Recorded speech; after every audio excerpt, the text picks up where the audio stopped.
मान्यवर, आप किसी के तो सगे हो जाओ, किसी के तो सगे हो जाओ। नौजवानों को आपने धोखा दिया अग्निवीर लाके, किसानों को आपने धोखा दिया, फसल का दाम नहीं देते 3 काला कानून लेके आए, 750 किसानों ने अपनी शहादत दी।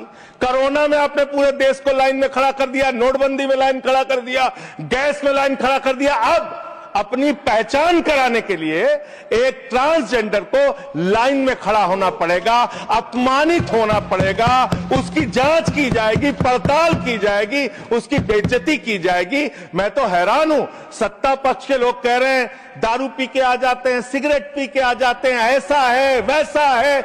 आप नैतिकता के अलंबारदार हो गए। आप जो है सबसे बड़े दूध के धुले हो गए। कौन बीजेपी के लोग हैं, आके सामने बोलिए, क्या आप लोग दारू सिगरेट नहीं पीते? क्या आप लोग दारू सिगरेट नहीं पीते? आप इतने बड़े दूध के धुले बन गए। मैं खत्म कर रहा हूं सर, खत्म कर रहा हूं, समाप्त कर रहा हूं सर। अरे आपने बीच बीच आपको नहीं कहा सर, आप ना दारू पीते ना सिगरेट पीते, मुझे पता है, मुझे पता है। मान्यवर, मैं ये कह रहा हूं कि ऐसे इस सदन में किन्नरों को, किन्नर समाज के लोगों को, ट्रांसजेंडर्स को अपमानित करने का काम लगातार जो किया जा रहा है, ये बंद किया जाए, उनसे कंसल्ट किया जाए और तब सेलेक्ट कमेटी में भेजकर ही इस बिल को पास किया जाए। और ये मैं इसलिए कहता हूं कि जिसके लिए आप ये बिल बनाने जा रहे हैं, कम से कम उनकी भावनाओं को समझिए, सुनिए, उनसे बातचीत कीजिए, और भी जो एक्सपर्ट्स हैं उनसे बातचीत कीजिए और उसके बाद कोई ऐसा बिल लेके आइए जिससे उनका भला हो सके। मान्यवर, 45 वर्षों के बाद इस सदन को गर्व होना चाहिए, इस सदन को गर्व होना चाहिए कि 45 वर्षों के बाद त्रुचि शिवाजी ने एक बिल प्रस्तुत किया था राज्यसभा में जो पास हुआ, उसका गर्व होना चाहिए आपको। लेकिन आपने उसको पलट दिया, जाके लोकसभा में पलट दिया। 2019 में एक बिल आपने पास किया और उसके बाद उसके परिवर्तन में फिर आप खड़े हो गए, अपने ही बिल के परिवर्तन में आप खड़े हो गए।